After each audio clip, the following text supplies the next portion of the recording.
sina libertà.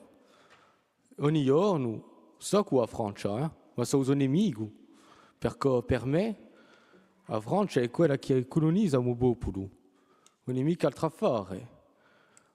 Come hai parlato d'Elu, Giovanto, c'è un ancien président de l'Assemblée qui dit que la France était un pays ami. Il s'est peut-être trompé. On le voit aujourd'hui, quand on nous propose une autonomie suite à la mort d'un militant en prison, suite à une revendication de l'ensemble du peuple, une revendication portée par la jeunesse. On nous propose une autonomie quasi vide, qui est plus proche d'une loi de décentralisation, et encore, si nous voulons être sympas avec. La liberté est vraiment une finalité pour nous, en tant que nationalistes, en tant qu'indépendantistes. Et pour nous, cette liberté, elle résonne avec l'écho du peuple corse, parce que nous avons un peuple, et avec celui-là, nous devrons avoir droit à l'autodétermination, pour une réelle liberté, et nous, notre combat continuera dans celui-là. Aujourd'hui, il est triste de voir qu'une autonomie, après 50 ans de combat, après des élections gagnées, 2015, 2021, des députations, nous voyons qu'on nous propose une coquille vide. Ça ne doit pas être le résumé d'un combat qui perdure depuis tant d'années. Donc aujourd'hui, nous prenons acte que le président du Conseil exécutif soit venu nous écouter pour entendre les revendications d'une jeunesse qui attend, une jeunesse qui espère, une jeunesse qui a grandi avec les victoires des nationalistes et une jeunesse qui a pris des risques en mars 2022 pour faire entendre la voix d'un peuple entier face à l'injustice et face à l'oppression du peuple français. Vi ringrazio.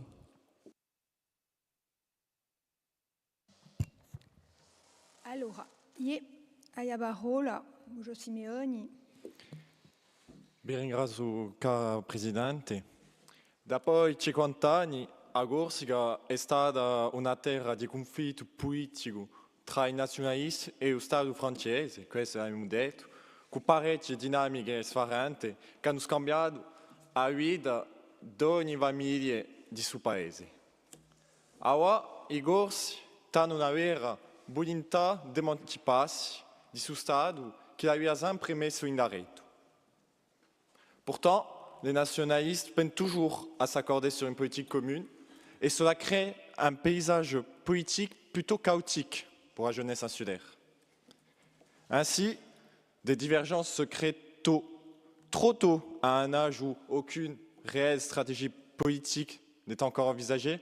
Et c'est affligeant quand on comprend que l'une des raisons majeures des divergences nationalistes repose sur la stratégie de chaque camp. Peut-être qu'une des raisons de ce problème repose sur l'incertitude. Quelles sont les perspectives de ce pays? Comment l'idéologie nationaliste arrivera-t-elle à insuffler de nouvelles dynamiques?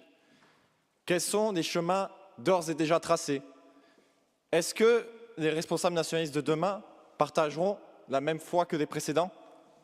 Les questions sont multiples et témoignent d'une incertitude profonde et bien trop compliquée. Di perché la gioventù corsa non si impegna quasi più di vita politica di suo paese, pensando che siamo già condannati.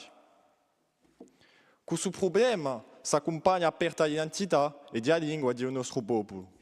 Si può capire che la strategia è il vizio di un Stato per sbarazzarsi di un problema corso, perché danno sempre prova a fare. Quanto a me, il lavoro di diritti, ma soprattutto di tutti i responsabili nazionalisti d'oggi, è d'apre e dimostra chiaramente la strada per quelli di domani, poco in preme le strategie, l'ambizione o il rischio.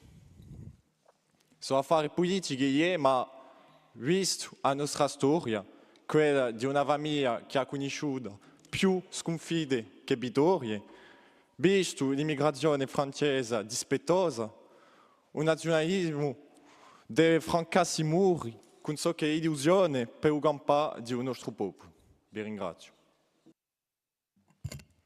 Ringraziati. Altre domande di parola? Oui, Monsieur Rossi.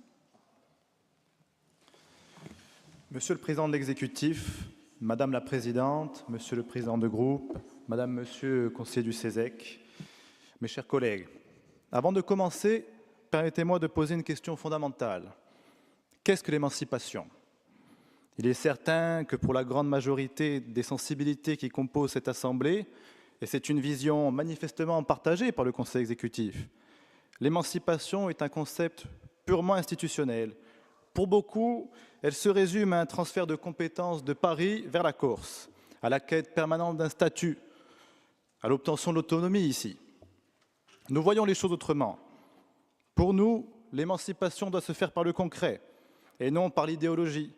Contrairement à ce que la majorité territoriale veut nous faire croire, un bout de papier sur lequel serait écrit « Autonomie de la Corse » ne permettra pas à notre île de s'émanciper par magie. Que l'on se comprenne bien, si nous obtenons l'autonomie, et si elle est convenable, elle sera évidemment un outil précieux pour nous aider. Mais l'autonomie ne doit pas être une excuse pour attendre les bras croisés. Nous pouvons et nous devons agir dès aujourd'hui. Le dernier changement institutionnel majeur date du 1er janvier 2018, avec la création de la collectivité unique. Alors oui, comme l'a dit le président du Conseil exécutif, faire les choses, ça prend du temps. Mais nous avons déjà des compétences majeures entre les mains. Et les Corses ne peuvent plus se permettre d'attendre. Il y a donc largement matière à faire. Nous devons mener de ce front ces deux combats. Travailler à l'obtention d'une autonomie utile pour l'avenir, tout en travaillant dès maintenant avec les outils actuels pour que la Corse se relève. Et que pour la Corse se relève, l'émancipation réelle doit d'abord passer par sa jeunesse. Elle doit passer par l'école. Est-il normal que la Corse, qui a toujours été considérée, reconnue, historiquement comme une terre d'intellectuels, soit aujourd'hui la région de France, avec la proportion de population la moins diplômée? La collectivité de Corse s'est pourtant saisie de ce problème. D'abord en novembre 2020, avec un rapport intitulé « Diagnostic sur le décrochage scolaire en Corse ». Puis en février 2024, lors d'un séminaire réunissant les acteurs de l'éducation nationale, collectivités de Corse et des missions locales. La question se pose légitimement. Où en sommes-nous aujourd'hui? Quels sont les résultats concrets, s'il y en a? Par ailleurs, l'une des principales causes qui justifient de tels chiffres de cette fracture, c'est la fracture territoriale et le manque de mobilité. Nos territoires ruraux, qui sont le cœur même de l'identité corse, son âme même, sont profondément désavantagés. Les trajets sont trop longs, nos micro-régions sont déconnectées les unes des autres.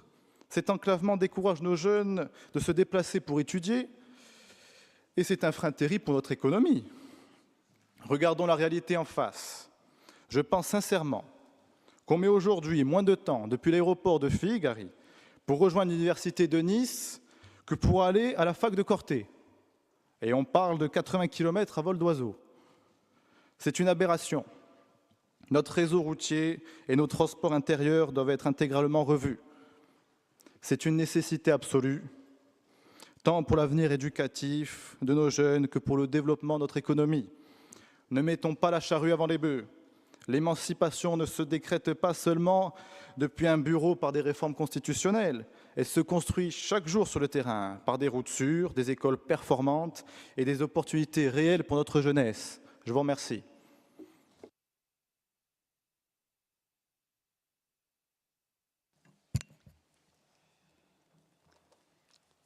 D'autres interventions? Non, on a des positions déjà très contrastées d'un bout à l'autre de l'hémicycle. C'est intéressant. Monsieur Talamone. Signora Presidente dell'Assemblea di Corsica, Signore Presidente di Lisegudi, ugari consiglieri. Parler de l'émancipation suppose d'abord une exigence simple. Ne pas confondre le mot avec la chose. Car une autonomie n'existe juridiquement que par les pouvoirs qu'elle confère. Elle ne se mesure ni aux annonces, ni aux communiqués, ni aux satisfactions prudentes de ceux qui voudraient déjà y voir une victoire. Elle se mesure à sa capacité réelle de produire du droit. Or, c'est précisément là que le texte de Beauvau révèle sa faiblesse. Tout d'abord, il ne consacre pas un véritable pouvoir législatif, Je vous renvoie à ce titre à l'analyse de la professeure de droit public et membre de l'Institut universitaire de France, Karine David, qui le dit clairement, Beauvau ne transfère pas des compétences dont l'État serait dessaisi. Il prévoit de simples habilitations permettant à la collectivité de Corse d'intervenir sous condition dans le domaine de la loi ou du règlement. Donc la nuance est ici importante.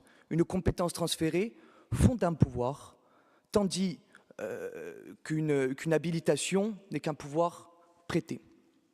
Donc à ce sujet, j'aimerais revenir sur une phrase en particulier du texte de Beauvau. Sauf lorsque sont en cause les conditions essentielles d'exercice d'une liberté publique ou d'un droit constitutionnellement garanti. L'interprétation de cette phrase, peut être double. Soit elle équivaut à ce que l'on peut retrouver aux articles 61-1 et 73 alinéa 6 de la Constitution, ce qui paraît redondant, étant donné que, dans tous les cas, les habilitations accordées à la collectivité de Corse ne pourront pas violer des normes de rang constitutionnel.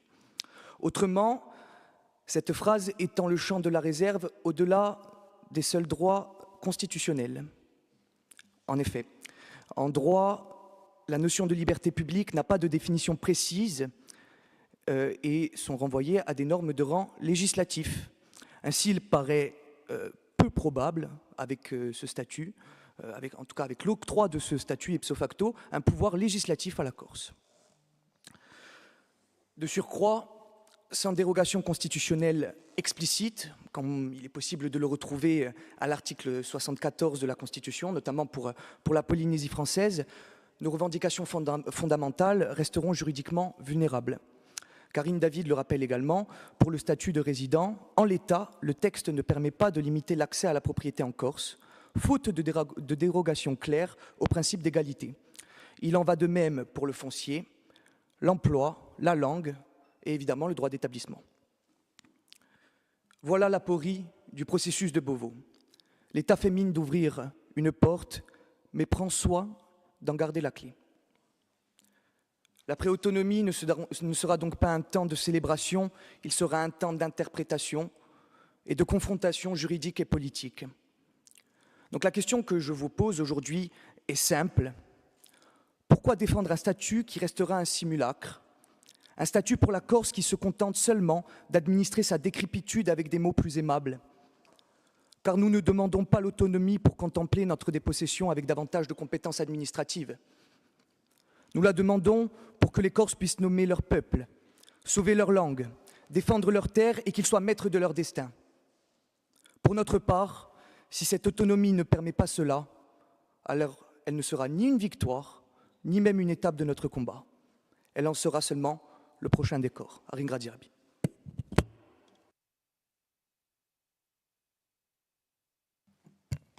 A ringraziarvi.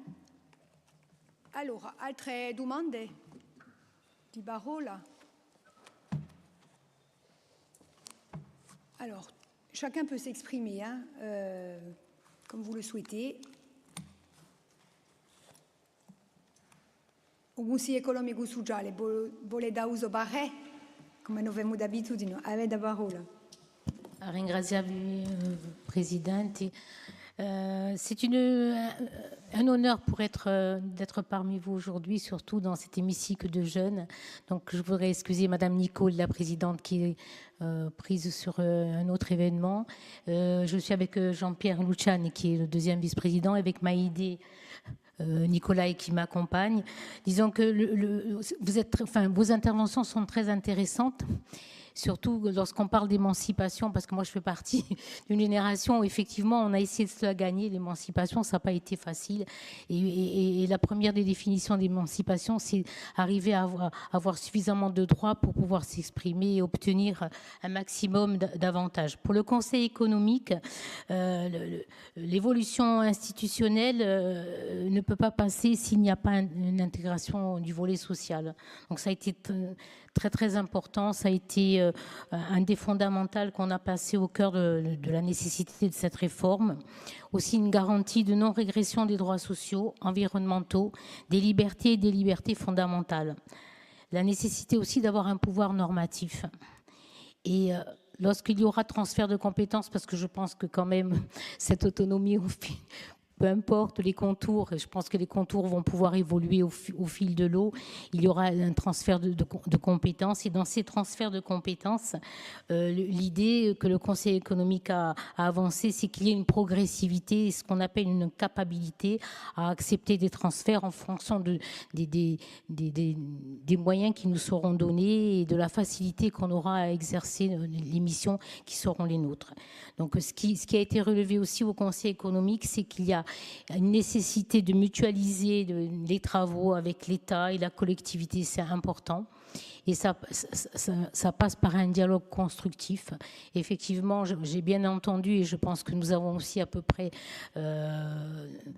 on est abouti à peu près à la même chose. On a fait un compromis parce que vous pensez bien que le Conseil économique, il est protéiforme, il est comme vous et c'est très bien. Au contraire, je pense que de ces discussions peut sortir quelque chose de beau pour la Corse. Et je pense que l'autonomie peut être quelque chose de fondamental et surtout, alors je sais que là, il va peut-être y avoir des dissonances, mais le fait de l'inscription de la Corse dans la Constitution, c'est déjà un grand pas, je pense, pour notre pays. Je vais passer la parole à Jean-Pierre Lucian parce que lui, il va aller sur un sujet qui lui est cher et qui nous est cher aussi, mais il est, je pense, un peu plus compétent pour s'exprimer. Non, je n'ai pas plus de compétences. E Maria-José Salvatore ha veramente portato il discorso di Osesec, ma mi scuserei del Presidente dell'Esecutivo e Presidente dell'Assemblée. Je ne vais pas déroger au principe de la représentation d'une institution, ma quantunque. Ha detto che scopro un po' l'Assemblea di Gioventù e soprattutto qui ci sono un po' di persone, non siamo più nella dimensione di gioventù.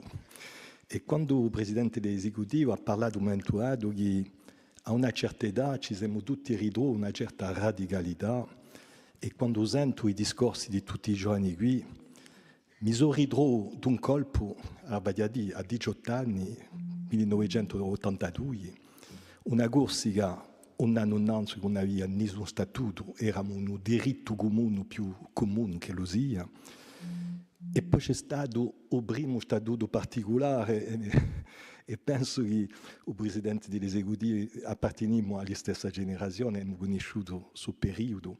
E quando ha pronunciato la parola radicalità, qui è veramente un'emozione, sente tutti i discorsi dei giovani, che capisco più che me. Vale a dire che quando nel 1982, e vi parlo di un primo statuto, 44 anni fa, dunque, abbiamo inteso e adoprato la parola adrapola. Adrapola è qui a parlare dell'etimologia della parola emancipazione. Emancipazione c'è a mano, emancipazione c'è cippo, o vatto di pigliare, e o vatto di sorte di una parola in francese, la captività, e qui è l'emancipazione. Infatti, quando ero giovane, perché era nonzo, allora è finito il tempo di tralala, avevamo veramente l'impressione che eravamo diappi, questa dimensione di captività, e quando c'è stato il suo statuto, come tutti i giovani qui, per noi era una drappola e ritroviamo le parole della captività. S'affranchir de cette captivité, c'est l'émancipation. E la scelta che poi è fatta a non parola emancipazione è straordinaria. Quando si parla di statuto, di un affare che è arrestato, poi è l'autonomia, poi è l'indipendenza, è un affare arrestato, ma l'emancipazione di una volontà d'avanzare. È sempre, Elisabeth, etapista o pas. Quindi una parola, penso che ribomba in cervelli di certe persone. Ma io oggi di sicuro sono un poco vecchio, ma quando sento queste parole, che lo sia è più radicale o è più moderate, un po' su che sostiene a vostra parola. Perché di sicuro, quando noi siamo giovani, non possiamo mica accettare il fatto, e guardate, vi parlo di 44 anni fa, e mi viene a mente la parola di l'anziano presidente esecutivo 2 giorni fa in Bastiglia per la manifestazione scolagosa che dice in Parigi dicono che l'affare va troppo presto. Oyente, sono 50 anni.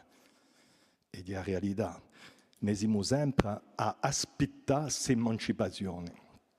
Alors, di sicuro, je déroge un peu, très chère présidente, à cette représentation du CESEC, mais ma collègue l'a très bien présenté un peu, la position elle est connue. Mi parla di una dimensione, quella della lingua, di sicuro.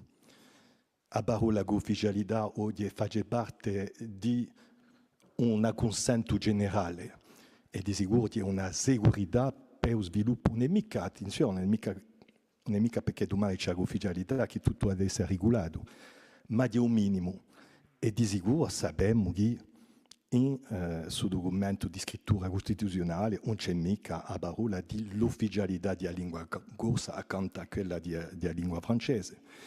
Sappiamo che anche se c'è una revisione costituzionale, un certo articolo, l'articolo 2 della Costituzione, non è mica essere do.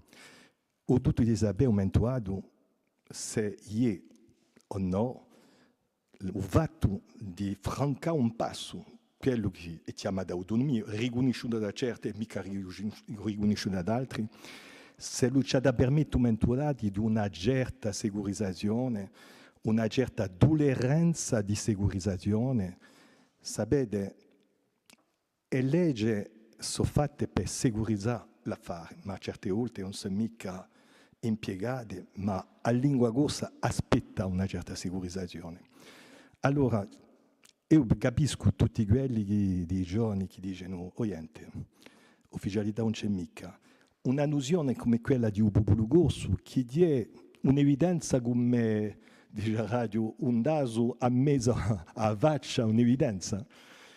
Un popolo grosso non c'è mica. E anche a parola di comunità storica, che non è mica divisione, ciò che no, per noi non è evidenza, popolo grosso, ma quantunque, punite questa questione qui.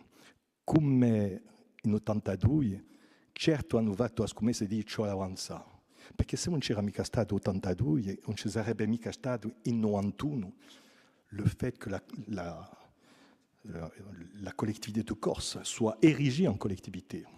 E poi in 2002, la legge relativa alla Corsica. Dunque, io non domando mica ai giovani di diventare tappisti e tappista, ma quantunque ci riflette, un'avanzata è un'avanzata. Sappiamo tutti che in Corsica non abbiamo mai ottenuto qualcosa, l'abbiamo sempre strappato.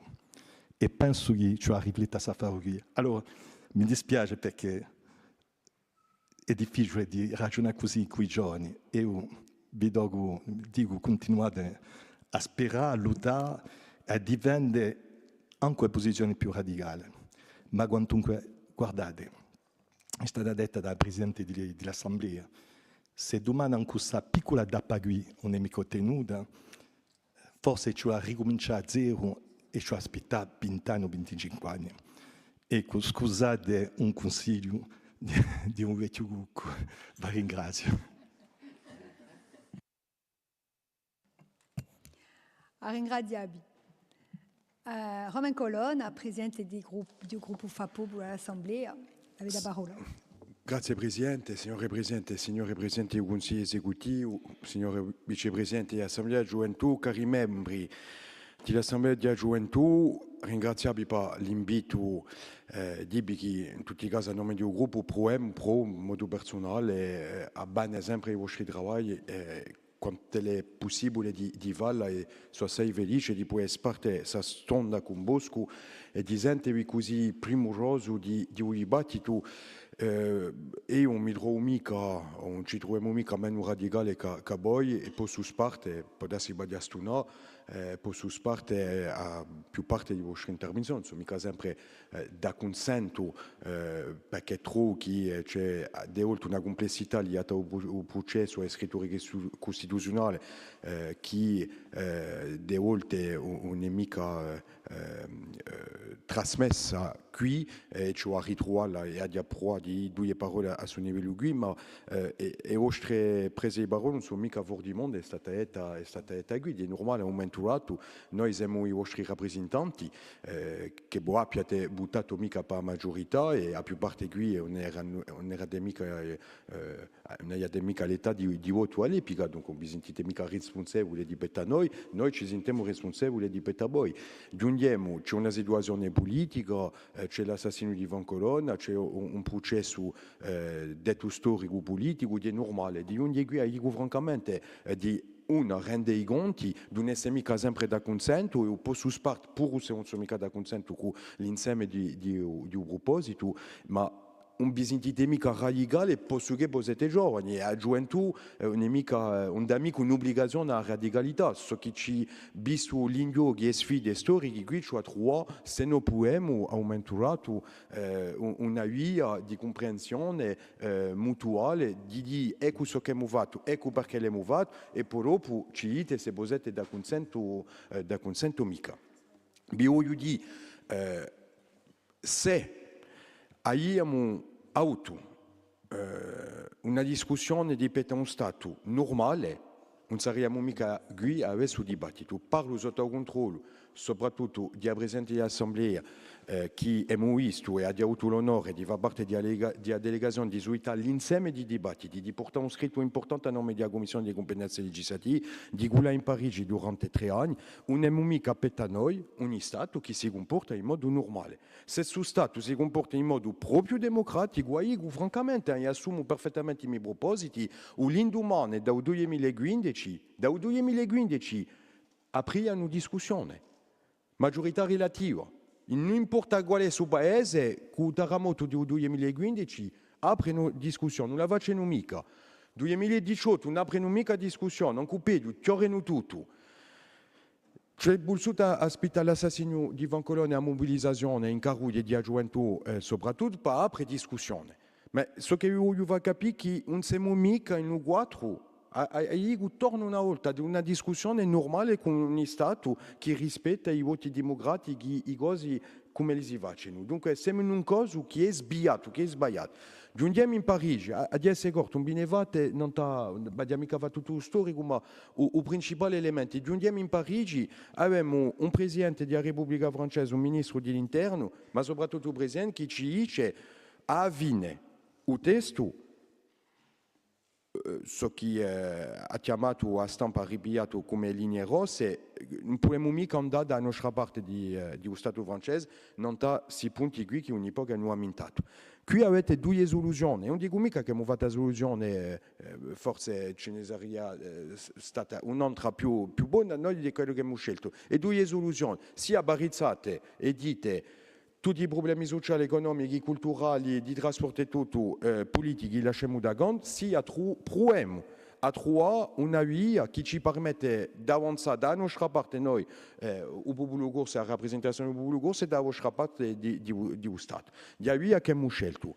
E abbiamo detto che ci vogliamo a costituzionalizzare l'autonomia come un progetto politico in una Costituzione, questo è il principio. So che è il discorso con la legge costituzionale, è il principio, la possibilità aumentata di costituzionalizzare l'autonomia. E dopo abbiamo provato a trovare una via che l'ha detto il presidente esecutivo Gilles Giovannangeli, e sono perfettamente d'accordo. Non è mica una via che ci conviene. Non credete mica, non ci arriviamo mica tutti i giorni, fidulandoci in un specchio, e scrittura costituzionale è esattamente ciò che noi vogliamo per il popolo corso. Ma diciamo in responsabilità che c'è una possibilità, sia ci arriviamo e ci non andiamo e non c'è nulla, sia troviamo questa soluzione qui.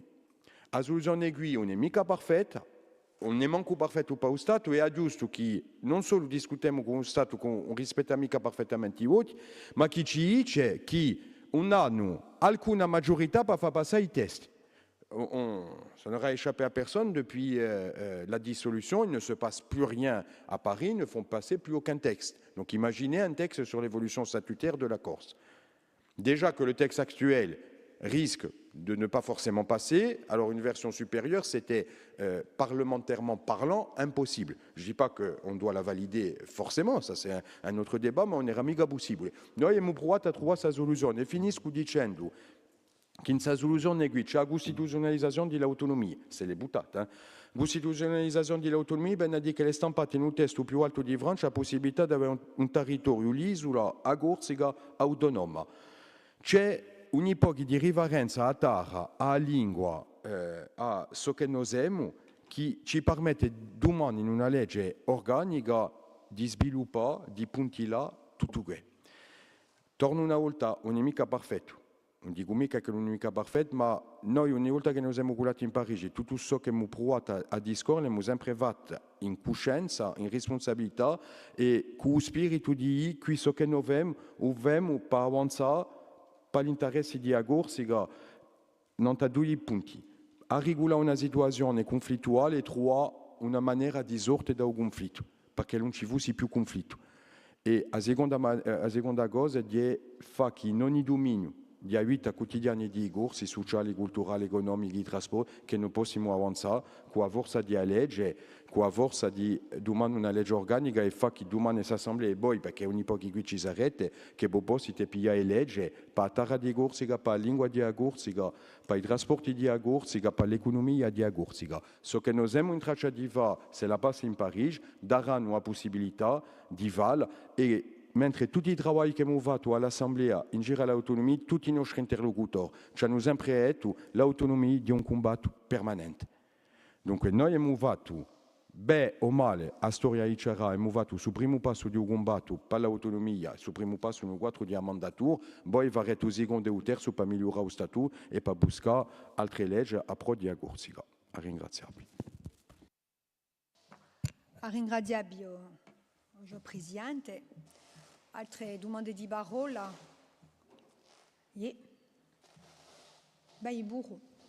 Ringraziabi. J'ai écouté avec attention votre prise de parole, Monsieur Colonne. Vous parlez notamment de loi organique.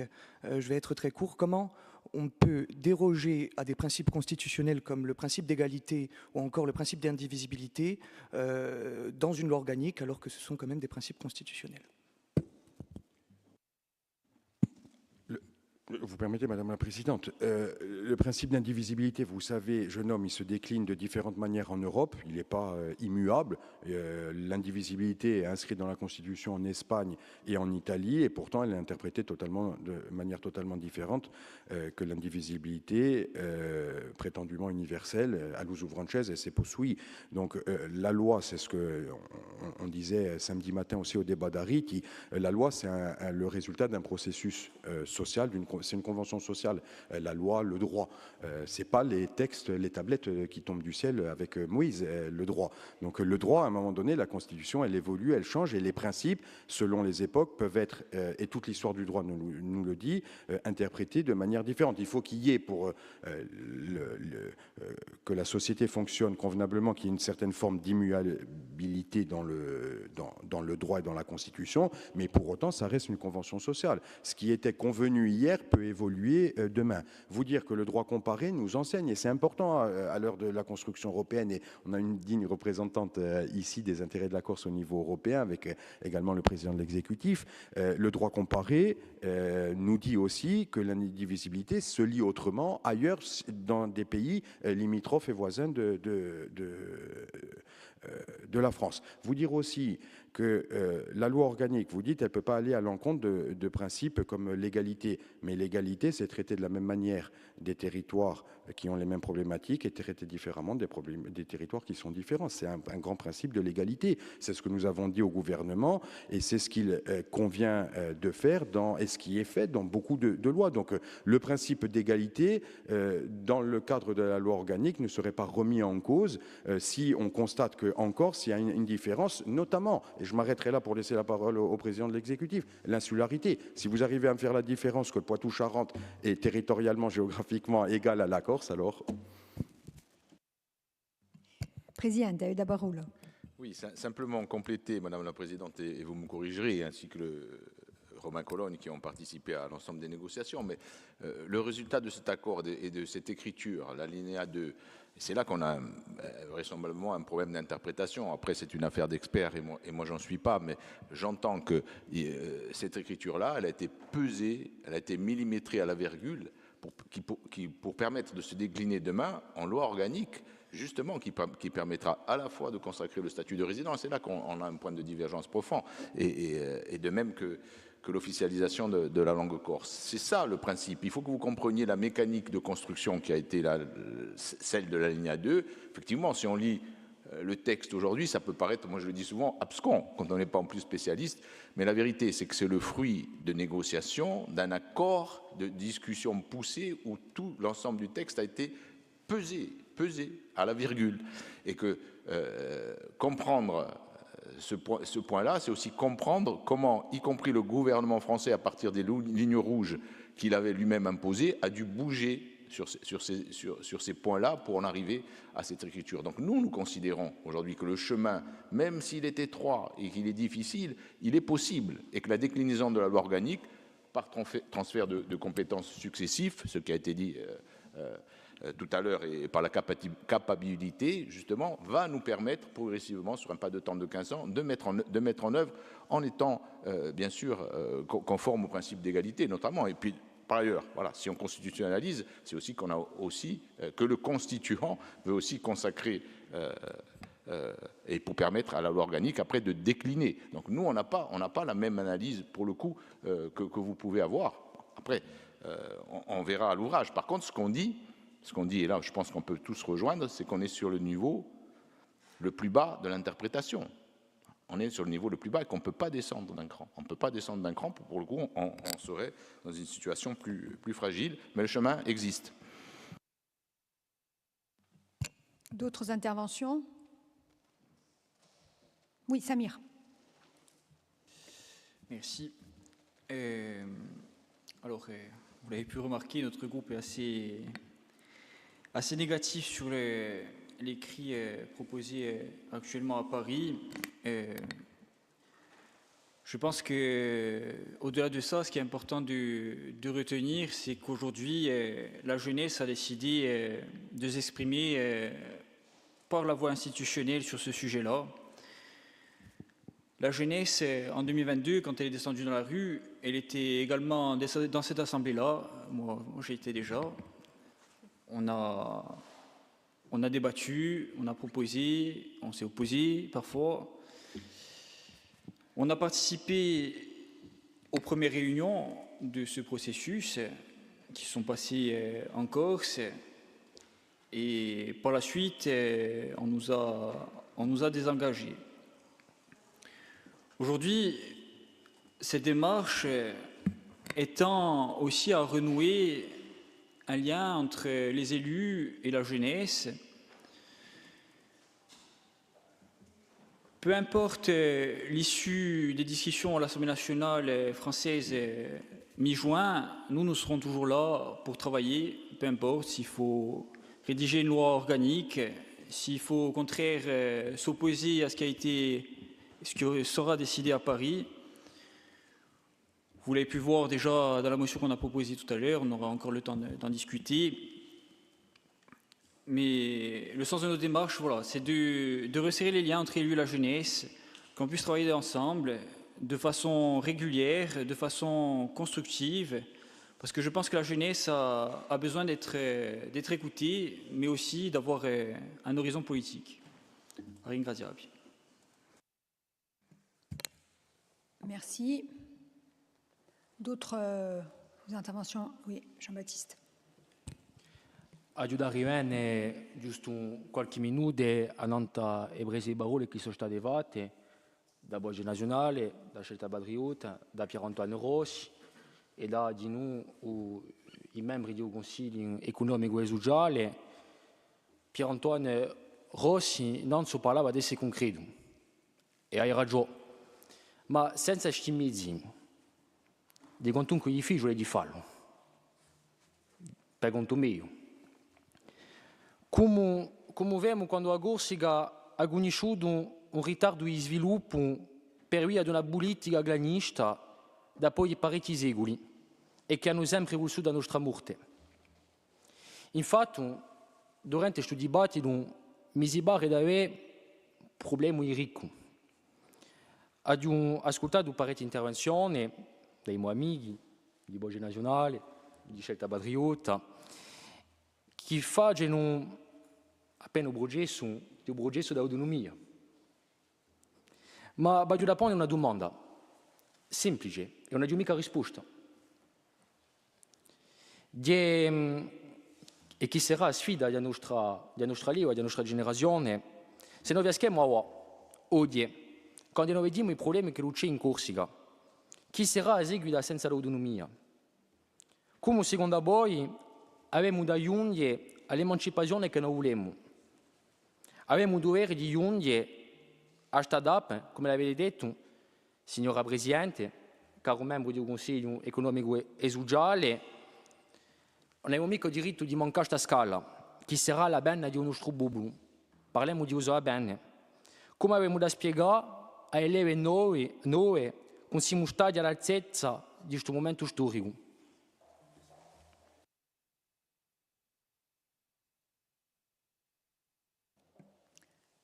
Ringraziati.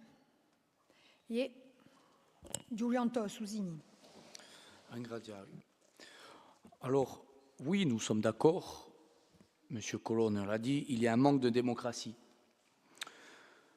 Oui, il y a un conflit qu'il faut apaiser avec la France. Mais il y a eu un manquement de démocratie en 2015, en 2018 et toutes les autres années. Mais il me semble qu'en Algérie aussi, il y avait un manquement de démocratie. Il me semble dans les autres pays, en Espagne avec les Catalans, il y avait un manque de démocratie. Et pourtant, il y a eu un rapport de force qui s'est mis en place. Certains ont réussi, d'autres partiellement, d'autres pas. Aujourd'hui, en regardant le passé, il fallait mettre ce rapport de force en place, quand certaines fois, la jeunesse, comme l'a dit Samir, a été écartée. Oui, nous voulons une autonomie. Et elle est nécessaire. Oui, Monsieur le Président de l'Exécutif, il faut prendre le train. Question, est-ce qu'on reste dans le train ou on descend? Chacun voit midi à sa porte. Mais comme je l'ai dit précédemment, quand nous rentrons dans la maison ou quand nous restons dans le train ou rentrons dans le train, avec quel bagage? Des bagages vides. Vous nous expliquez que la loi organique permettra un statut de résident. Nous n'y croyons pas et nous considérons ça comme faux. Cela est impossible. Alors, le débat de la loi organique est un débat sans être un débat, c'est un faux débat. La loi ne tombe pas du ciel, ce ne sont pas les tables de Moïse. Nous sommes d'accord aussi. Il faut l'écrire, mais en rentrant avec cette autonomie dans la Constitution, nous rentrons dans une cage de cristal. Alors, si c'est pour rentrer dans une cage de cristal qu'on ne pourra plus changer incessamment sous peu, puisqu'il n'y a jamais eu de réforme constitutionnelle envers la Corse. Nous disons non, la jeunesse n'est pas d'accord. À cela, nous avons proposé des alternatives. La motion sur les territoires à décoloniser, le recours à l'ONU, etc., etc.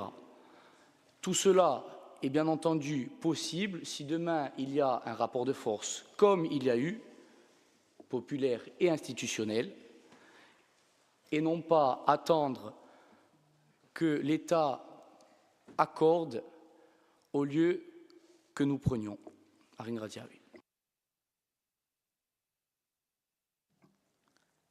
Monsieur Morison. Mi ringrazio. Piccola risposta per Jean-Baptiste che ci domanda, e un'amica di risposta l'ha detto, cosa faremo se domani i nostri eletti si fiaschino per questo combatto di l'autonomia. Prima mi piacerebbe assai diciamo qualcosa d'autonome. Autonomia per me è qualcosa con legge, oppure legislativo, con ufficialità e affari così. Che per me e per conto nostro un'imica un'autonomia davvero.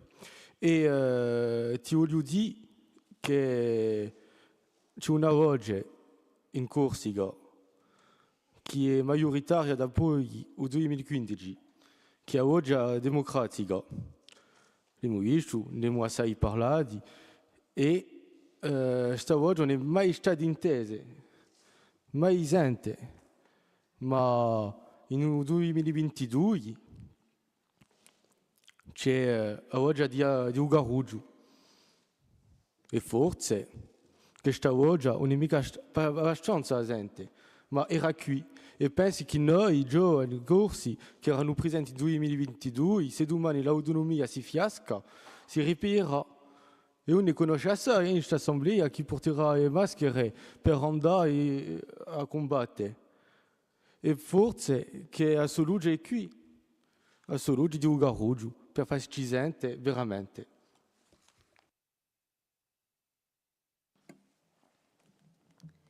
Romain. Merci, Présidente. Une précision. Tout à l'heure, j'ai entendu que ce projet de loi constitutionnelle ne concernait que la capacité d'adapter. C'est pas vrai. C'est le deuxième alinéa, je crois, qui fait référence à l'adaptation. Il y a un alinéa qui suit après que l'Assemblée de Corse peut être adaptée à fixer les normes et que ces normes, et je crois que c'est un point qui est extrêmement important, que les normes sont contrôlées soit par le Conseil d'État, soit par le Conseil constitutionnel. Et le Conseil constitutionnel en France ne contrôle qu'une chose, la loi. Donc, en plus, on allait regarder dans les autres statuts, parce qu'on fantasme beaucoup sur la Polynésie, sur la Nouvelle-Calédonie, c'est des rédactions qui sont similaires. Donc, après, on peut ne pas être d'accord, on peut considérer, et sans doute avez-vous raison de considérer cela ainsi, que c'est imparfait, qu'on aurait pu mieux faire, et j'accepte volontiers la critique. Mais lorsqu'il est écrit noir sur blanc, que contrôlé par le Conseil constitutionnel, on parle de loi. Le Conseil constitutionnel ne vérifie pas les règlements ou des lois ordinaires, ou des règlements ou autre chose. Donc ça, c'est quand même un point important. Donc il n'est pas écrit qu'il y a un pouvoir législatif, mais c'est même pas écrit ailleurs pour la Nouvelle-Calédonie. Je veux dire, à partir du moment où il y a un contrôle du Conseil constitutionnel, c'est qu'on pourrait dicter des normes. Après, sur quelle matière, ça c'est à la loi organique de le dire. Comment l'évolution sur les 5 ans, 10 ans, 15 ans va se passer en termes de transfert de compétences, ça c'est la loi qui va le dire. Mais la porte d'entrée, la clé pour ouvrir la porte sur cette capacité normative, ça commence le 16 juin à l'Assemblée nationale à Paris. Mais ce n'est pas juste ce qu'on a négocié, ça, je suis désolé, mais ce n'est pas juste une capacité d'adapter plus la loi à Paris. Oui, Monsieur Talamogne. Simplement pour vous répondre, ce n'est pas le point que partage la professeure universitaire agrégée en droit public, Madame Karine David, qui explique notamment la phrase qui explicite le fait qu'on ne peut pas déroger à des droits constitutionnellement garantis. Donc ça c'est le cas notamment pour Mayotte ou pour La Réunion, mais il y a également le mot liberté publique qui suit. Et elle renvoie les libertés publiques, même si elle ne dispose pas de définition précise en droit français, elle renvoie les libertés publiques à des dispositions de rang législatif et non pas constitutionnel. Ainsi, on ne pourrait pas déroger à la loi nationale. C'est ce qui est écrit noir sur blanc également sur le processus de Beauvau. Et l'interprétation qu'elle en fait, c'est que non seulement on ne pourra pas déroger à la Constitution, mais également qu'on ne pourra pas déroger à la loi et qu'on serait circonscrit à un simple pouvoir d'habilitation ou d'adaptation, appelez-le comme vous voulez. Mais en tout cas, les spécialistes et les experts ne partagent pas votre point de vue. En tout cas, certains, pardon, je vous prie de m'excuser, certains experts, je ne dis pas qu'ils ont autorité tous, et les débats sont évidemment bénéfiques. Ceci étant dit, plusieurs experts ne partagent pas votre analyse et votre point de vue. Et on parlait notamment de droit comparé, vous parliez notamment, Monsieur Colonne, de l'Italie et de l'Espagne. Un cas qui pourrait être tout à fait comparable à la Corse, c'est celui des Açores et Madère, étant donné que le Portugal, tout comme la France, est un État unitaire, alors que l'Espagne et l'Italie sont des États régionaux. Et ici, on voit très bien qu'une autonomie peut parfaitement marcher dans un État unitaire. Donc aujourd'hui, on voit bien que ce qui bloque, c'est la tradition jacobine française. Et aujourd'hui, je ne suis pas sûr que cette tradition juridique change pour le processus de Beauvau, que le Conseil constitutionnel interprétera, comme vous dites, d'une autre façon, que le droit évoluera parce que rien n'est immuable et que le droit, je pense qu'on a pu le constater depuis des décennies et voire même des siècles. En France, la tradition juridique française est non seulement jacobine et restrictive, et particulièrement pour la Corse. Donc je suis assez pessimiste concernant le processus de Beauvau. Ringraziabi.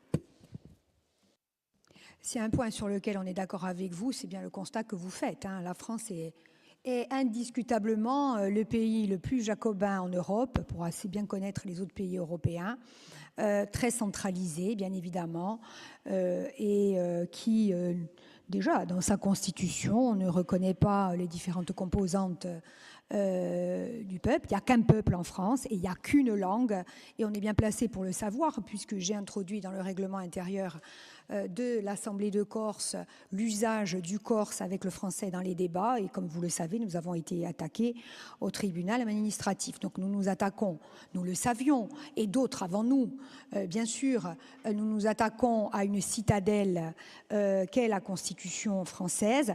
Et dans une citadelle, vous savez, les citadelles, elles sont prises en général pas parce qu'on fait tomber 4 remparts en même temps. D'accord ? Regardez un peu comment ont été prises les citadelles. Souvent, c'est des subterfuges qui sont utilisés.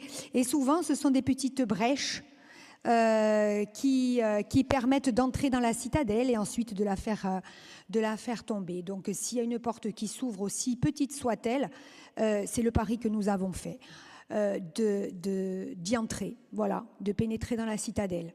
Je ne vous dis pas que ça va être facile, parce qu'au moment où on se parle, certains sont déjà en train d'affûter leurs amendements et leurs interventions pour demain. Si on arrive à conserver les écritures en l'état, je crois qu'ensuite, effectivement, de toute manière, ça sera progressif. Voilà, et ce n'est pas gagné, bien évidemment, parce qu'il faudra que l'Assemblée nationale, comme le Sénat, vote les 2 textes dans les mêmes termes, à la virgule, vous le savez, à l'accent, circonflexe ou pas, voilà, grave ou aigu. Il faudra que les 2 chambres votent de la même façon, et ensuite le Congrès. Donc ça va être très dur, très compliqué. Je ne doute pas un seul instant que beaucoup d'entre vous ont déjà lu les amendements qui ont été produits, la quarantaine d'amendements.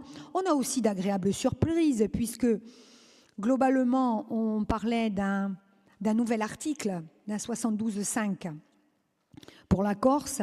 On a aussi d'agréables surprises, puisque les écologistes ont proposé un titre, comme nous le voulions, nous, dans la délibération, lors de la délibération du 5 juillet 2023. Non, très franchement, alors, je reviens sur l'ensemble du débat. Encore une fois, c'est de bonne guerre et démocratique, surtout en démocratie, que tout le monde s'exprime et qu'on dame le pion à l'autre et qu'on essaye d'expliquer que tout ce qui a été fait ne sert strictement à rien, que c'est un simulacre de négociation, que ce n'est pas un compromis, que c'est une compromission. En tout cas, tout cela, je le rappelle, se passe dans un État qui est l'État le plus centralisé d'Europe. Comme vous l'avez souligné, d'ailleurs, M. Talamone, même le Portugal, au sortir de la dictature, quand même, c'est un contexte particulier, a donné l'autonomie aux Açores, que j'adore, lapsus, et à Madère, et en particulier, puisque nous avons reçu vice-président des Açores dans la commission que préside M. Colonne, la commission des compétences législatives, réglementaires et de l'évolution statutaire. Les Açores sont pour nous un modèle en matière d'autonomie. Mais nous ne sommes pas açoriens. D'abord, nous n'avons pas la même histoire et nous ne sortons pas d'une dictature. Voilà. De la même façon, les communautés autonomes espagnoles, c'est un contexte de dictature, une sortie de dictature. Donc, les comparaisons n'est pas raison, même si ça a été très utile.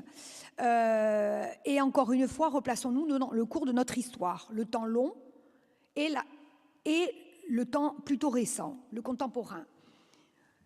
Ces écritures, encore une fois, que vous critiquez, sur lesquelles vous étiez déjà exprimé, l'Assemblée, c'est pas nouveau.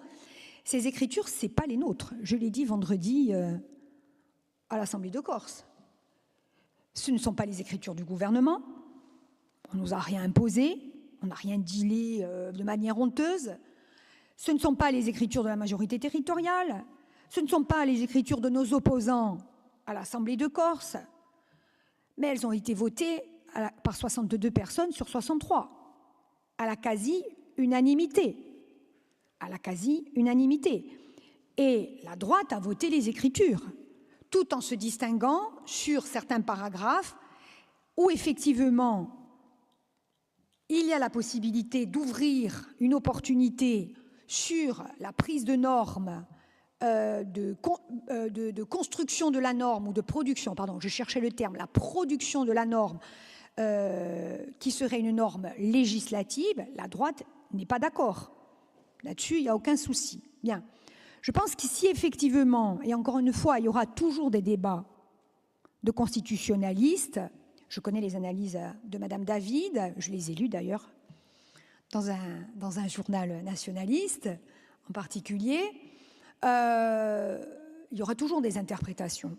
Et il y aura certainement, au cours du temps, si demain ces écritures passaient en l'état, si demain, à la suite, après-demain, il y a une loi organique, il y aura toujours des négociations et des va-et-vient et des interprétations divergentes entre l'État central et la région autonome, quel que soit son degré d'autonomie. C'est ce que nous ont raconté ici, dans ces murs, le président des Açores, le vice-président des Açores, le président du Trentino Alto Adige, qui est une région italienne autonome à la frontière entre l'Autriche et l'Italie.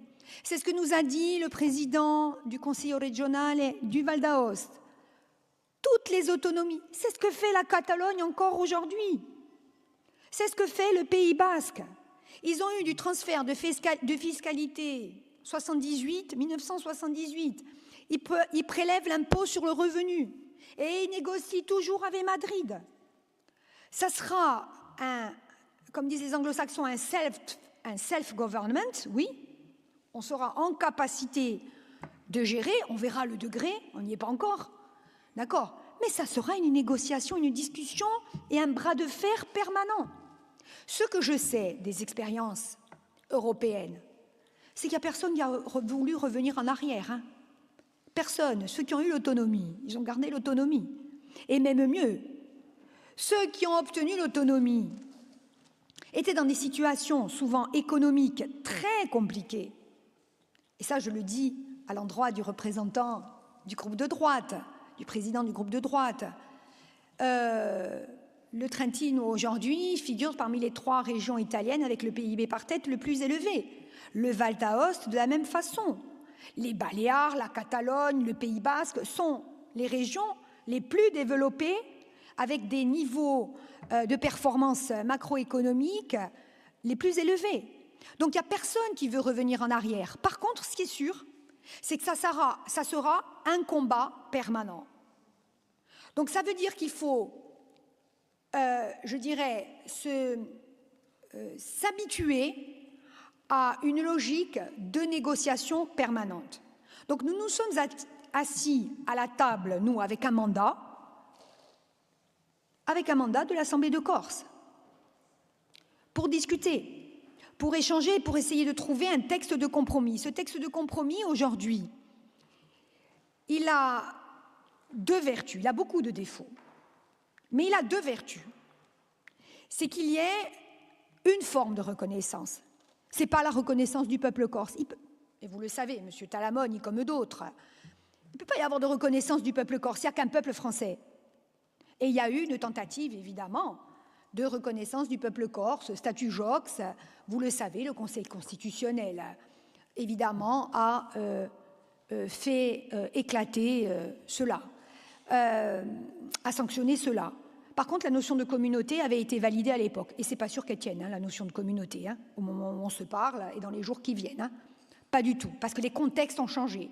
Qu'il était plus facile de parler d'une communauté corse en 1991, un temps que les moins de 20 ans ne peuvent pas connaître, et à parler de communauté en France, dans la France d'aujourd'hui. Très compliqué, très compliqué. Et d'ailleurs, il y a des amendements qui purement et simplement, d'ores et déjà, demandent la suppression du terme de communauté.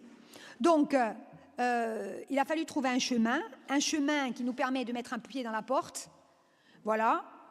Rien n'est garanti au moment où on se parle. Une forme de reconnaissance qui ne convient pas forcément, mais tel qu'est libellé le premier alinéa, il y aura des possibilités dans la loi organique, encore une fois, ça ne va pas être un long fleuve tranquille, à un moment donné d'aborder la question du lien à la terre et la nécessité donc d'un statut de résident, d'aborder la question de dispositifs d'enseignement de la langue nouveaux, novateurs, innovants, sans que l'on vienne nous embêter au tribunal administratif ou avec un article 40 pour le règlement de l'Assemblée de Corse ou pour Scolagours. Voilà. Je ne vous dis pas que c'est la panacée. Moi, ce n'est pas le texte qui me convient. Il ne me convient pas. Ce qui me convenait, après un grand travail mené, y compris avec les indépendantistes, une partie des indépendantistes de l'Assemblée de Corse, c'était la délibération de juillet 2023. Et ce dont je rêve toutes les nuits, ou presque, c'est le statut des Açores. Voilà. Mais on n'a pas tout ce qu'on veut, et on n'a pas tout de suite. Donc, moi, je répète ce que j'ai dit au début de mon intervention et de cette séance qui est particulièrement intéressante. C'est normal que la jeunesse soit impatiente. C'est normal que vous vouliez aller plus loin, plus vite et plus loin que nous. C'est normal. Et puis vous devez le faire.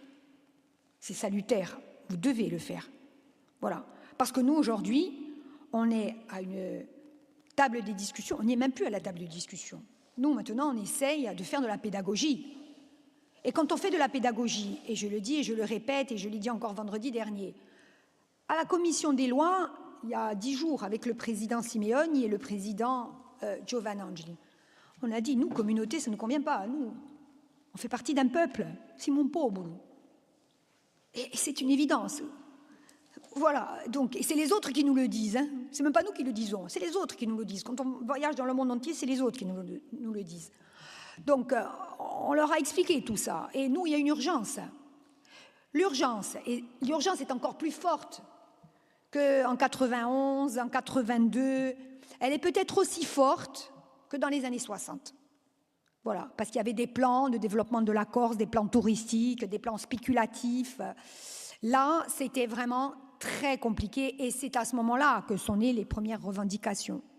C'est à ce moment-là que sont nées les premières revendications autonomistes. Puis ensuite, évidemment, comme vous connaissez l'histoire, ça a été rappelé tout à l'heure par Giulianto, la naissance du FLN. D'accord ? Donc, reconnaissance d'un côté, une forme de reconnaissance et une ouverture d'opportunités. Ce serait une erreur, à mon sens, que de ne pas la saisir si le texte était maintenu en l'état. Si le texte n'est pas maintenu, s'il est vidé de son sens, mais nous sommes plusieurs et nous l'avons dit très clairement, c'est plus notre texte, c'est plus notre processus.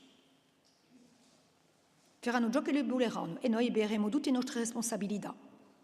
Je reviens sur ce qui a été dit dans l'hémicycle depuis un moment. On voit qu'il y a des positions qui sont diverses.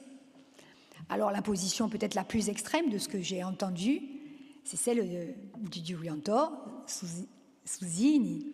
C'est pas surprenant, elle ne me surprend pas, je l'entends. À l'autre extrême, M. Rossi. Voilà.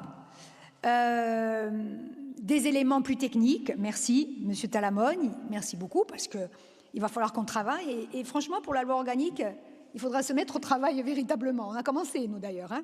Donc, comme vous voyez, on est quand même optimiste, comme le président du Conseil exécutif. On travaille, voilà, il faut travailler. Je reviens un instant là, sur vos interventions. J'ai beaucoup apprécié aussi l'intervention de Davia Maria, même si elle était très critique à notre égard. Non, je l'ai appréciée parce que, effectivement, on n'est pas là pour se faire plaisir, hein, per Montiazzi ou Giuchini, hein, ou Giuchino, hein. On n'est pas là pour se faire plaisir, on est là pour, effectivement, produire quelque chose qui ait du sens et qui relève d'un processus étapiste. Voilà, ce n'est pas une fin en soi. Voilà, mais il faut y passer. C'est la condition nécessaire. C'est la condition nécessaire. Elle est insuffisante. Là-dessus, on est clair, elle est insuffisante. Je voudrais juste dire à M. Rossi qu'il y a actuellement un pouvoir d'adaptation. Nous avons dans le statut un pouvoir d'adaptation, c'est-à-dire que nous avons la capacité, nous ne maîtrisons pas ce pouvoir, mais nous pouvons demander au gouvernement des adaptations de règlements et de dispositifs nationaux. Il y a 57 demandes qui ont été faites. 57. Elles figurent d'ailleurs, elles ont été reprises en intégralité dans le rapport de la mission de la Commission des lois sur la Corse. Ça a été publié, vous l'avez sur le site de l'Assemblée nationale, mois de mai 2025, il y a un an. Bien, 57 demandes. L'État a répondu à 6 d'entre elles. 6. Et 4 concernaient, mais des choses évidentes, la loi NOTRe, mais bien sûr, voilà, la loi NOTRe, la collectivité unique, voilà, la Chambre des territoires, élargir les compétences de la Chambre des territoires, mais des choses qui sont de la, je dirais, de la routine, quoi, voilà. Donc, rien sur l'économie, rien sur l'énergie, rien sur la langue, rien sur la protection de l'environnement, rien sur rien. Nous avons fait des demandes d'adaptation sur, mais des choses, vous me parlez du quotidien, mais on ne fait que ça du quotidien, sans perdre notre boussole, mais on ne fait que ça, et c'est normal. Lorsqu'on a des restaurants de plage qui nous disent, mais attendez, on nous fait fermer le 15 septembre, il fait 30 degrés maintenant, jusqu'au mois d'octobre, et les touristes arrivent jusqu'au mois, je vous parle de choses très concrètes, hein, jusqu'au mois de novembre, jusqu'à la Toussaint. On ne peut pas rester ouvert un mois de plus. Allez, il y a un décret plage, on demande une adaptation du décret plage. Là, il n'y a même pas eu de réponse, c'est simple, même pas d'accusé de réception. Même pas un accusé de réception. Donc on voit bien que le statut actuel ne fonctionne plus, même pour traiter du quotidien. Une demande d'adaptation concernant les camping-cars. Les camping-cars qui arrivent, qui s'installent partout, qui font comme ils veulent. Il n'y a qu'ici qu'on voit ça d'ailleurs. Sur les Champs-Élysées, les camping-cars, il n'y en a pas. Hein. Voilà. Ni sur la place de l'Étoile. D'accord. Demande d'adaptation. C'est pas passé. Ça, ils ont répondu, mais négatif. Voilà. Donc 57 demandes et il y en a 4 qui, encore une fois, sont des adaptations purement administratives qui ont obtenu une réponse favorable.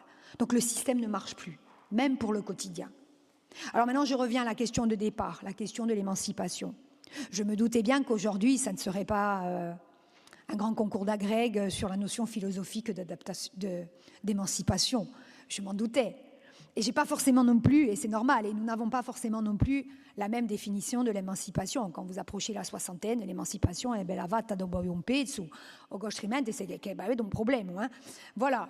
Donc, bien évidemment, il est évident qu'on ne peut pas avoir, vous et moi, la même définition.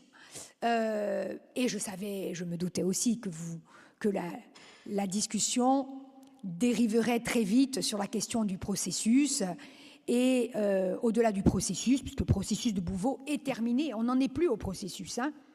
On en est à l'examen par la représentation nationale française de ce texte qui, je le rappelle, a été soutenu par le gouvernement, mais est issu d'un vote à la quasi-unanimité, il n'y a qu'une voix contre, à la quasi-unanimité de cette Assemblée. D'accord ? Donc, moi, je reste persuadée qu'il faut lui donner une chance. Je ne vois pas aujourd'hui où est le plan B. Je ne vois pas où est le plan B. Mais par contre, ce que je retiens quand même, c'est quoi qu'il en soit de l'avenir de ce texte, il faudra travailler. C'est là le point sur lequel je suis d'accord avec M. Rossi. Mais quelle que soit l'issue, il va falloir travailler. Et je vous le dis, il faudra travailler 2 fois ou 3 fois plus et vraiment être bon si nous sommes autonomes. Parce que l'émancipation, c'est ça. L'émancipation, c'est ça. C'est construire, comme je l'ai dit dans mon allocution en début de séance, c'est construire toujours et encore. Et on n'est jamais autant libre, d'accord, que lorsqu'on ne dépend pas des autres.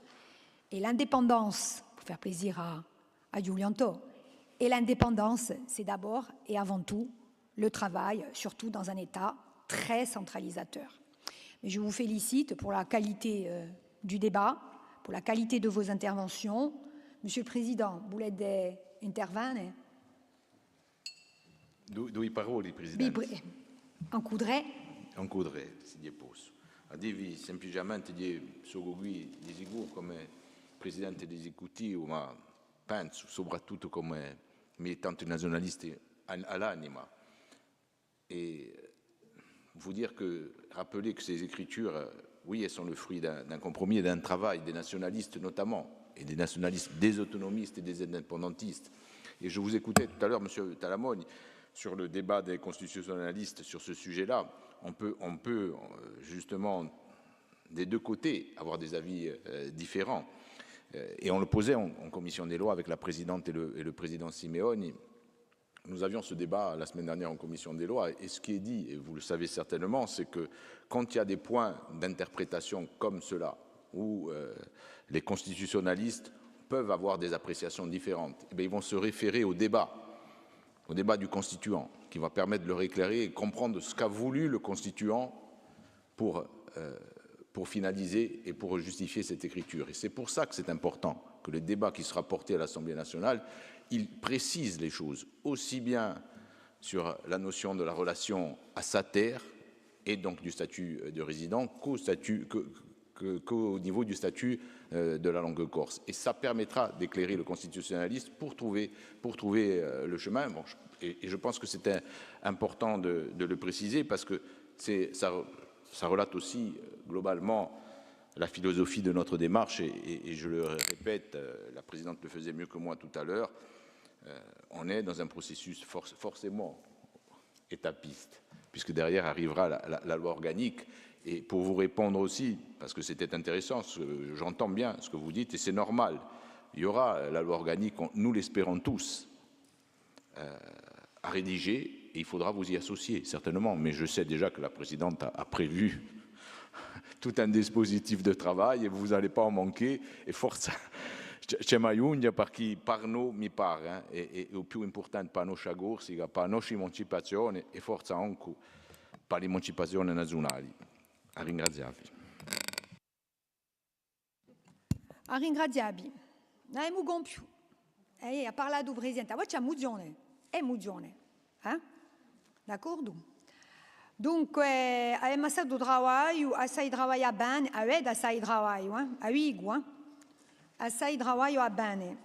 E di sicuro abbiamo bisogno di ritrovare allora a compiere, con ciò che ha detto Samira al principio, c'è adesso bisogno di tutti, perché veramente siamo a una bifurcazione di un momento importante della nostra storia, ma ne riparleremo di maniera più profonda e vivremo bene da consultare e lavoreremo ancora. Oggi la bere come lo si passa un settimane che vanno. Ecco. A ringraziarvi, facciamo la compia con questo dibattito e vi felicito per la qualità di questi scambi e penso che non c'è mica piantà, cioè continuare a lavorare anche con una commissione ad hoc o qualcosa così come volete, a so che certo hanno brutto parecchi iscritti e c'è veramente una discussione a avere, non da ciò che lo usa da passare da qui a domani, già, domani e dopodomani. Ecco, a ringraziarvi. Allora, ora passiamo a emozione. Vi lascio fare cosa volete passare. Prima quella non ta...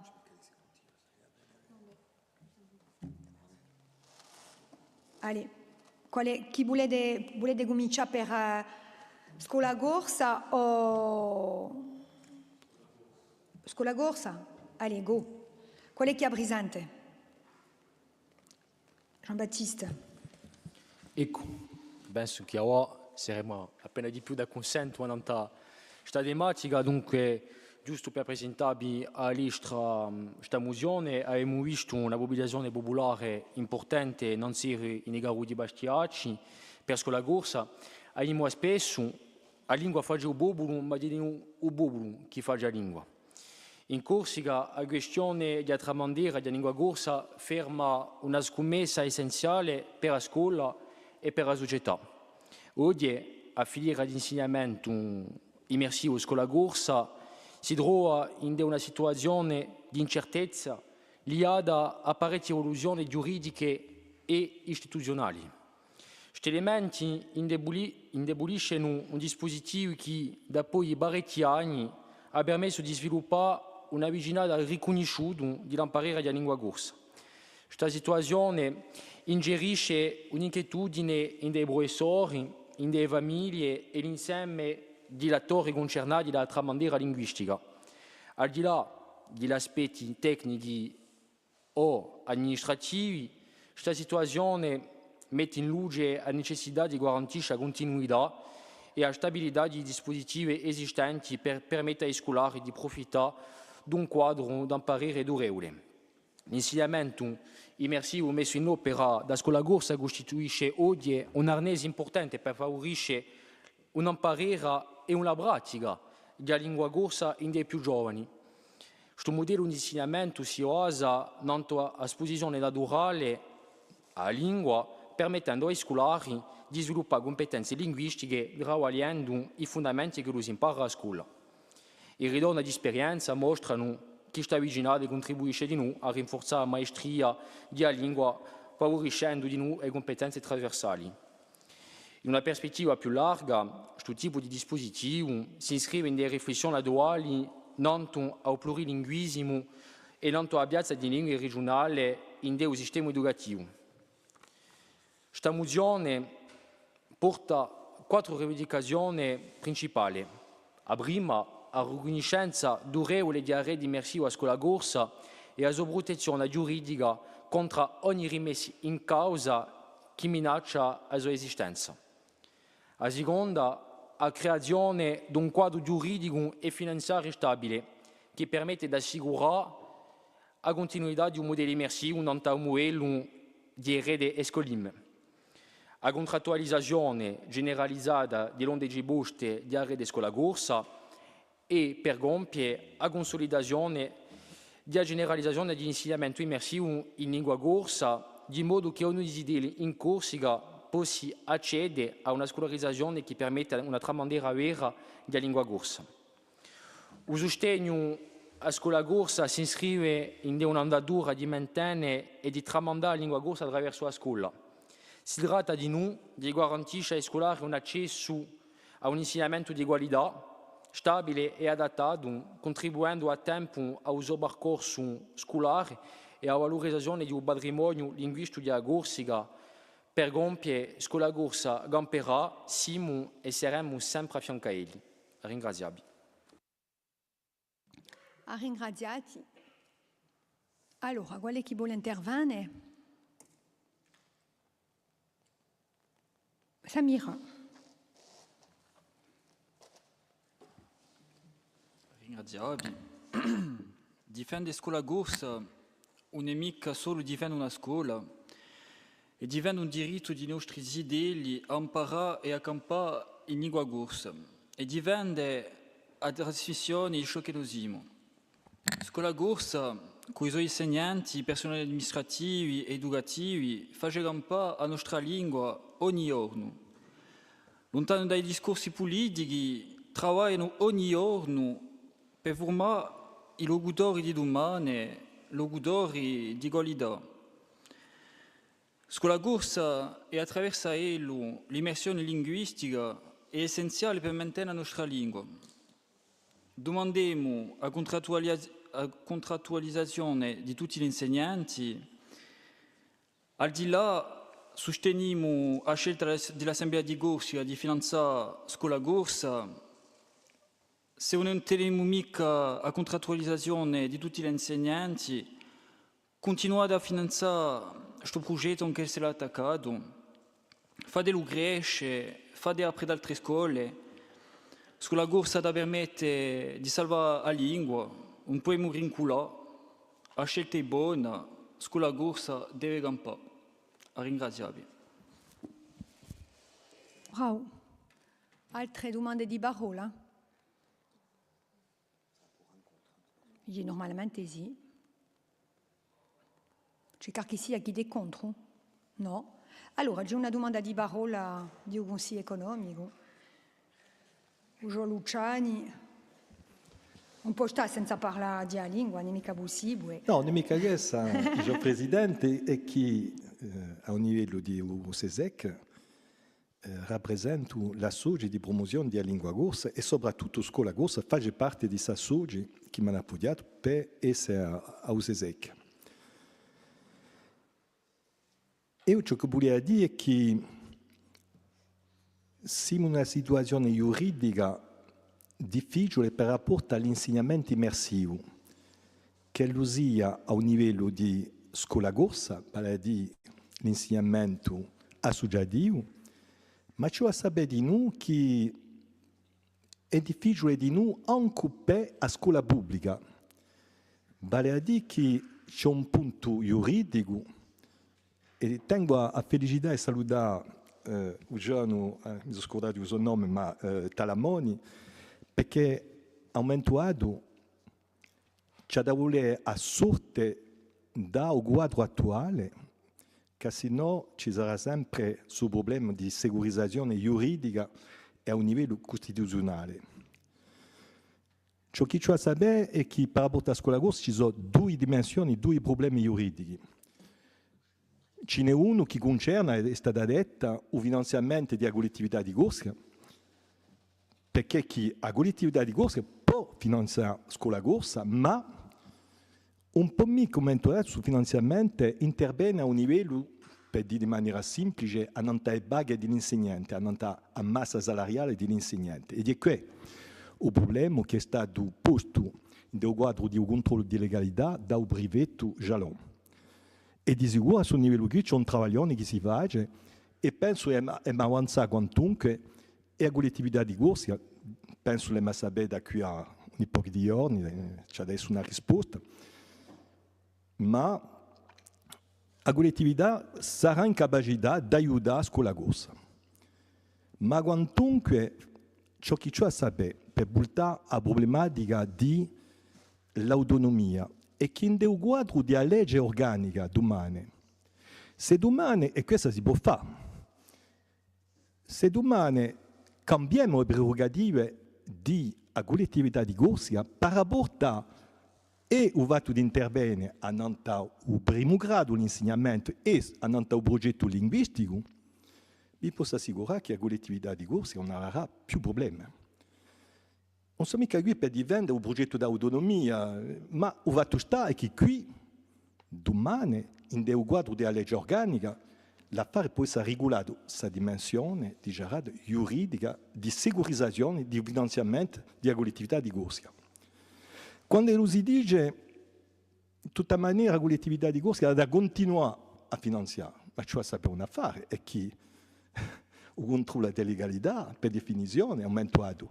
Qui, quando già adesso il risultato di un tribunale amministrativo non è mica sospensivo, vale a dire che a prima tappa l'affare non sarà mica finisce al penale, ma di a prima tappa e a fine anche l'attuale presidente dell'esecutivo ha detto il giorno dell'intronizzazione all'assemblea di corsa, ha detto è ma più nostre responsabilità e ma continuare, ma cioè sapere che è aumentato l'affare ad finisce al penale. Questo è saperlo. Dunque, domani, sapete che la legge organica non è mica ora, c'è da volere tempo. Ma se la prima tappa dell'autonomia e se domani in un quadro, e qui avremo bisogno di tutto il mondo, perché penso che al di là dell'affare di scuola corsa, forse in legge organica, ma può riflettere veramente a un sistema educativo che corrisponda alla volontà di un popolo corso. E questo è importante. E qui non c'è mica difficoltà. Ma anche se è vero, a livello costituzionale, l'articolo 2 che dice che la lingua della Repubblica è il francese, ed è quello che pone problema e a scuola corsa e a scuola pubblica, cioè sapella. Ma quando lo si dice interpretazione, non è mica giocare costituzionalisti, ma quando lo si tratta di interpretazione, le Conseil constitutionnel ne fait qu'une interprétation, ce n'est pas la vérité vraie. On peut remettre en question l'objectivité, on l'a dit ici, on a affaire à un État jacobin, et ce ne sont que, soi-disant, des sages qui prennent des décisions. Sages à voir. Mais si demain, dans le cadre de la loi organique, il y a véritablement la prise en compte du projet linguistique, qui est un projet où il y a l'assentiment de tout un chacun, toute tendance par rapport à la langue corse, il y a unanimité. Ce qu'il faut savoir, c'est que l'article 2 de la Constitution, on ne va pas obtenir demain un changement dans cet article. Vous ne trouverez pas pour l'instant, en tout cas, le Congrès de Versailles ne validera jamais un petit alinéa qui dit que l'officialité de la langue corse doit être reconnue et ne contrevient pas à l'officialité de la langue française. Parce que les 3/5 du Congrès de Versailles ne l'accepteront jamais. Mais par contre, la loi organique, demain, permettra une certaine sécurisation. Aujourd'hui, que ce soit l'enseignement immersif dans le public comme à Skolagors, il y a ce qu'on appelle une illégalité tolérée. Ça a été dit, le projet d'enseignement immersif n'est pas remis en question. La loi Molac ne vaut que ce qu'elle vaut, ce n'est qu'une circulaire ministérielle qui vient en quelque sorte un peu étoffer cette loi Molac, mais dites-vous bien qu'on est dans l'insécurité en Corse, comme dans toutes les régions à forte identité linguistique. Regardez bien, demain, cette autonomie, et si demain c'est validé en l'état, il y aura des avancées qui seront possibles, surtout au niveau de la langue corse. Je vous le dis, l'État au stade où ciò che gioca contre noi di un tempo. L'érosion linguistique se poursuit, ça a été dit ces jours-ci, transmission 2%, de génération en génération. Donc, ciò avanza. Alors, scusatemi, qui di noi, so sempre a tassa divisa di una posizione etapista, ma cioè a mantenere a mente che ci sono primure e priorità, quella della lingua è una priorità. E penso che per rapporto a Skolagors e per rapporto a ciò che sarà domani mica lo Stato della lingua, ma lo Stato della lingua in bocca ai zideli, è una priorità. E le vostre posizioni, anche se le so un po' radicali, e voglio dire un affare che non è mica registrato l'affare, no. No, ma so. È pubblico e registrato. Ma io di tutta maniera, la libertà la do sempre. Dico, cioè continuare a lottare e avremo bisogno di tutti e di giovani per questa legge organica, soprattutto per apportare la lingua. Vi dico. Allora, non questa mozione non c'è mica emendamenti, c'è nulla. D'accordo, siamo tutti da consento. Allora, passiamo a Odu. Qual è chi è contro questa mozione? Quale astensione? Qual è con partigibe di amica? E qual è chi vota pro? Tutti gli altri. Tutto il mondo, dunque è adottata all'unanimità. Ecco. Allora, c'è un'altra mozione che devo di dibattito di prima. Dunque, è Samir che l'ha da presentare. Allez, a parola. Ringrazio. Lors de l'arrivée des nationalistes au pouvoir, il y a 10 ans, avec une convergence large des mouvements nationalistes, nous pensions que le chemin vers l'autodétermination était tracé. Nous pensions que rien ne pouvait nous arrêter. Mais l'espoir fut bref. Très rapidement, nous avons été confrontés à un mur. Celui d'une république une et indivisible, un État jacobin et impérialiste. Nous avons alors connu de nouvelles injustices, de nouvelles vagues de répression, des fouilles d'élus, des discours insultants. Le mouvement national, malgré ses victoires retentissantes, s'est divisé, s'est réinventé ou parfois perdu. Puis l'espoir en 2022 de voir le mouvement national uni dans la rue grâce à une nouvelle génération de militants, toujours dans le droit fil de notre combat. Qu'est-ce qui a manqué depuis 2015? Qu'est-ce qui a manqué en 2022 pour être à la hauteur de ce que nous voulons? Une lutte institutionnelle forte, claire et organisée, prenant sa source dans 50 années de lutte dure et injuste. Oui, nous avons manqué le coche en refusant d'aller à la rupture. Nous avons manqué le coche en refusant d'imposer la démocratie. Aujourd'hui, la jeunesse décide de mettre à votre disposition une motion qui propose plusieurs leviers de lutte institutionnelle. Nous proposons d'internationaliser la lutte. Nous proposons d'imposer des dispositifs en faveur de l'accès au logement pour les Corses et à la corsation des emplois. Nous proposons d'engager un rapport de force avec l'État à tous les niveaux pour ouvrir une voie d'émancipation, avec notamment pour horizon un référendum pour l'autodétermination plus tard en 2036. Nous proposons d'user de tous les moyens institutionnels à notre disposition, quitte à entrer dans la désobéissance civile. Il s'agit aussi pour nous de se montrer responsables. Cette motion est une proposition, une base de travail, un élément de débat. Comme je l'ai dit précédemment, nous n'avons pas vocation à interrompre la séquence en cours. Ma domanda è sempre in lotta. Insieme avremo una biglia una strada per la base, per la democrazia, per la libertà, per la strada di lotta istituzionale. A ringraziarvi. Allora, qual è chi vuole intervenire in questa mozione? Dimo. Bon, come avete capito, noi siamo in piena discussione con i deputati all'Assemblea Nazionale francese, dunque io mi dico mica associata a mozione, e vi lascio sempre va d'altronde, mica solo per questa, vi lascio sempre va e oltre mozione. Dunque, mica un pia parola. Allez, vabbè, allora, qual è chi è contro? Qual è con bodemica? Astension A.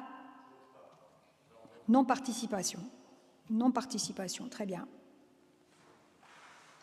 Astensione, no. E qual è chi vota pro? Tutti gli altri. Allora, è adottata all'unanimità, posto che M. Rossi non ha mica partecipato. D'accordo? Ecco, la mozione è adottata. A ringraziarvi. Ecco, allora, ben, su che mi compio, dirò una bella seduta, le movata, cioè sempre a discorrere, a lavorare prima, ma di così, cioè a lavorare, perché la fare si basse se non come le giole, cioè a lavorare, vi ringrazio. Allora, la commissione so come le giole, ora c'è un esecutivo, non c'è più, come le giole, e ora c'è a lavorare. Ci ritroviamo da qui a poco, d'accordo? Buon lavoro, buon ritorno per quelli che rivertite e poi après ci sentiamo, ci vedremo una piccola riunione di conferenza dei presidenti e i presidenti, allargata ai presidenti di commissione per fare un punto non discussione all'Assemblea nazionale, d'accordo? Faremo così. A ringraziarvi, a presto. Ringrazio di sicuro l'esecutivo e i segretariati generali, Jean Simon e poi Laura, di sicuro che mi ha aiutato assai. Ecco. E Ursula per il segretariato di sessione. Ecco, a presto.